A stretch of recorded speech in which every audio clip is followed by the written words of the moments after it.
ഒരു മട്ടൻ ബിരിയാണി കഴിച്ചാലോ? ആ 2 മട്ടൻ ബിരിയാണി, ഒരു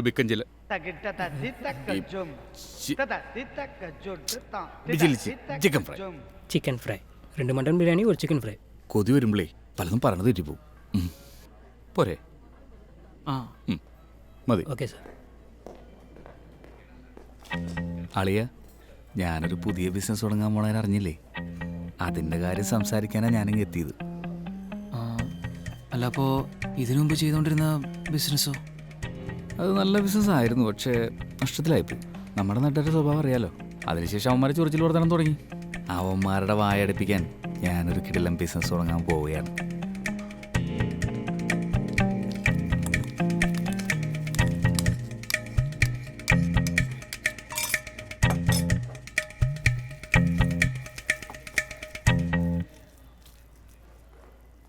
അതിനെപ്പറ്റിയൊക്കെ ഞാൻ പിന്നെ പറയാം.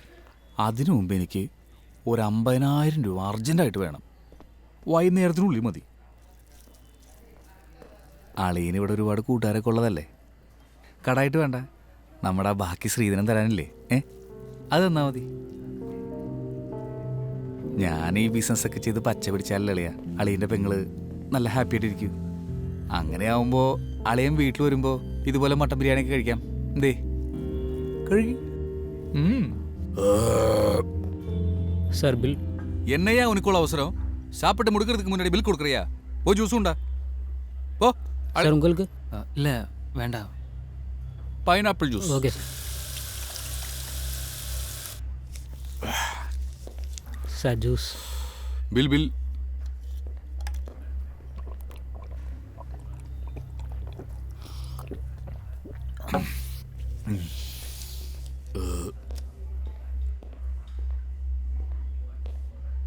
സാബിൽ, അളിയത് ലാഭമുണ്ടത്. ഇവിടെ പൈസ കുറവാണ്. ദേ അളിയ, എനിക്ക് ബിസിനസിൻ്റെ കാര്യത്തിന് 1-2 പേരെ കാണാനുണ്ടേ. ഇവിടെ തന്നെ നമുക്കിറങ്ങാം. ഇല്ല, അളിയൻ പോയിക്കോ. എൻ്റെ ഒരു കൂട്ടുകാരൻ ഇങ്ങോട്ട് വരാതെ കൊണ്ടുണ്ട്. ഞാൻ അവനെ കണ്ടിട്ട് പോയിക്കോളാം. ഞാനൊരു 5 മണിയാകുമ്പോൾ വിളിക്കാം. ദേ മറക്കരുത്, 5 മണിട്ടാ.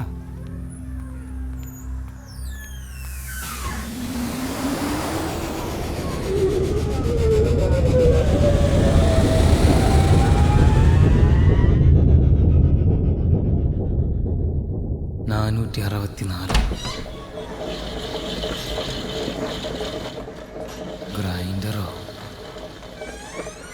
മാവാട്ടാൻ പറ്റില്ലല്ലോ ദൈവമേ. ഇവിടെ വാതില് ഇറങ്ങി ഓടിയാലോ?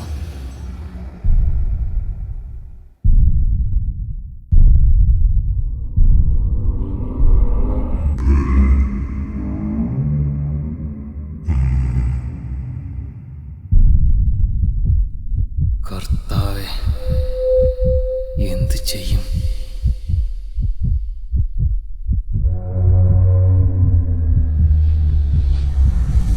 അയ്യോ,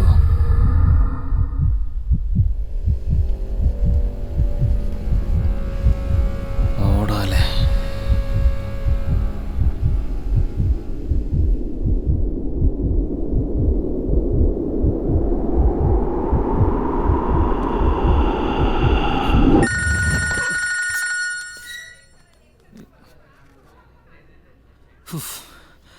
ഹലോ ജോണേ, എടാ നീ ഇവിടെ ഈ റോയൽ ഹോട്ടലിലേക്ക് ഒന്ന് വരാമോ? നിൻ്റെ ഓഫീസിന് തൊട്ടടുത്താ. എടാ പ്ലീസ് ഡാ, ഞാനിവിടെ തന്നെ ഉണ്ട്. ഒന്ന് പെട്ടെന്നോ. ഓക്കെ. എന്തു പറ്റിയടാ?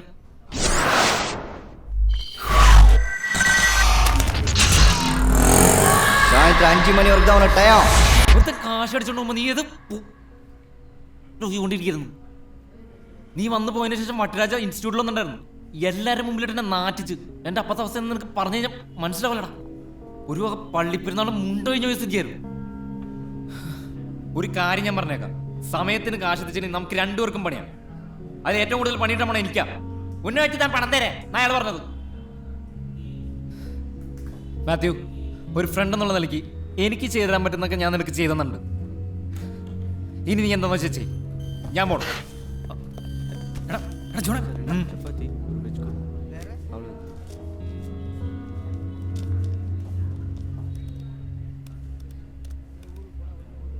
നിന്നോടൊന്നും പറഞ്ഞിട്ട് ഒരു കാര്യമില്ലെന്ന് ഇപ്പൊ എനിക്ക് മനസ്സിലായി. ഒരുത്തൻ കൈ കിട്ടി കഴിഞ്ഞാൽ വെട്ടി കൊല്ലാൻ നടക്കാം. കയ്യിലാണെങ്കിൽ ഇപ്പൊ തന്നെ പൈസ ഇല്ല. ആ സമയത്ത് അവന്റെ 2 mutton biryani, chicken fry, pineapple juice. എടാ എൻ്റെ അളിയും വന്നിട്ടുണ്ടായിരുന്നു നാട്ടിൽ നിന്ന്. അയാൾ കഴിച്ചതിൻ്റെ അരമണിക്കൂറായിട്ട് ഞാനിവിടെ എന്താ ചെയ്യേണ്ടതെന്ന് അറിയാൻ പാടില്ലാതിരിക്കുക. എൻ്റെ കയ്യിലാണെങ്കിൽ 5 പൈസ ഇല്ലടാ. ഈ ഒരു പ്രാവശ്യം കൊണ്ട് നീ ഇത് കൊടുക്കണം. എൻ്റെ കയ്യിൽ കിട്ടുമ്പോൾ ഞാൻ തരാം, പ്ലീസ്. ശരി വാ.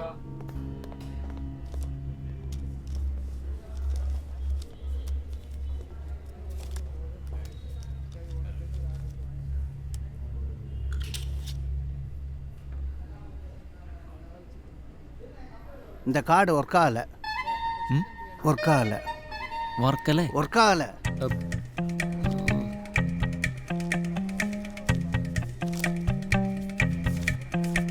എത്ര?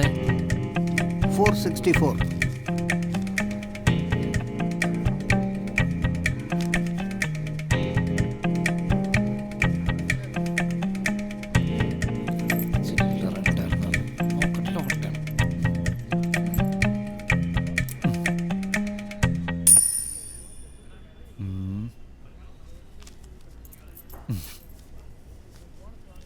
കറക്റ്റ് അല്ലേ?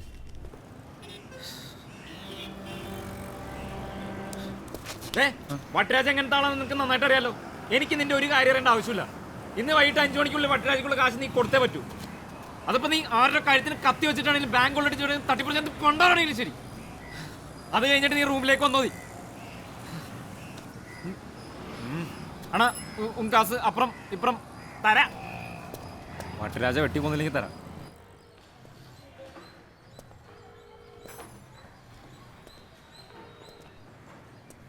ஃபோன் எடுக்க மாட்டேங்க.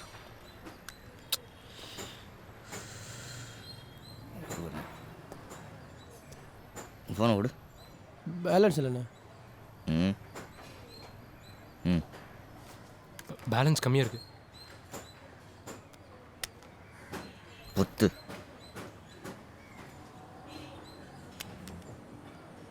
ஏய் பட்டன் எங்கடா? ஆனால் இது வந்து டச் ஸ்க்ரீன். இது டச் ஸ்க்ரீன். எவ்வளோ? 10,000ண்ணே. 10,000மா? ஆமாண்ணே. 10,000 பட்டனே இல்லை. இப்படி நம்பர் போடு. 9 9 2 8 2 8 4 4 2 2 2 2 3 3 3 3 4 4 4 4 போட்டியா? போட்டியா? ம் மாலிக் வட்டிராஜா கூட ஃபிகர் இருந்த பெரிய ஹீரோட நீ உன் லவரை தூக்கியாச்சு. காசை கொடுத்து அவளை கூட்டிட்டு போ. அண்ணா எந்த பொண்ணு? ஒரு பொண்ணு பின்னாடி சுத்திட்டு இருந்தியே அவதான். அண்ணா எனக்கு தெரியாது. She is not my lower. நீ விடுற கதையில நம்புறதுக்கு நான் ஒன்றும் பொட்டனா இல்லை. 5 மணிக்குள்ள காசை கொடுத்துட்டு அவளை கூட்டிட்டு போ. 10 ரூபா குஸ்காவை ருசிச்சு திங்கிறவனா அவ வேற பார்க்க பாய் விட்டு பிரியாணி மாதிரி இருக்கா. புரியுதுல்ல மிஸ்டர் ராஜா? ஏய் கஞ்சா இழுத்துட்டு ஏதாவது மொக்கத்தனமா யோசிச்ச உன் அண்ணன் கிட்ட போட்டு கொடுத்துரு. ஹலோ வட்ராண்ணா, வட்ராண்ணா அண்ணன் கிட்ட சொல்லாதண்ணா. என்னை பத்தி நல்லா தெரியும் மாணிக், உனக்கு பார்த்து பிடிச்சிக்கோ. அண்ணா ചേട്ടനോട് പറയല്ലേട്ടണ്ണா. Hello hello. இந்த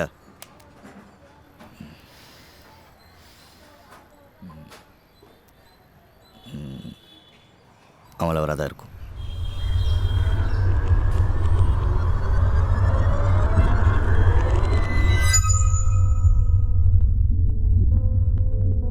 വട്ടിരാജയ്ക്ക് കാശ് കൊടുക്കണം, ജീനയെ കൂട്ടിക്കൊണ്ട് വരണം. അതിനു മുമ്പ് അവളുടെ അപ്പം കൊടുത്ത കംപ്ലൈൻറ്റ് സത്യമല്ലെന്ന് പ്രൂവ് ചെയ്യണം. തിന്നാൻ വേണ്ടി ജനിച്ച അളിയന് 50,000 രൂപ കൊടുക്കണം. ഇതെല്ലാം വൈകിട്ട് 5 മണിക്കുള്ളിൽ നടക്കുകയും വേണം.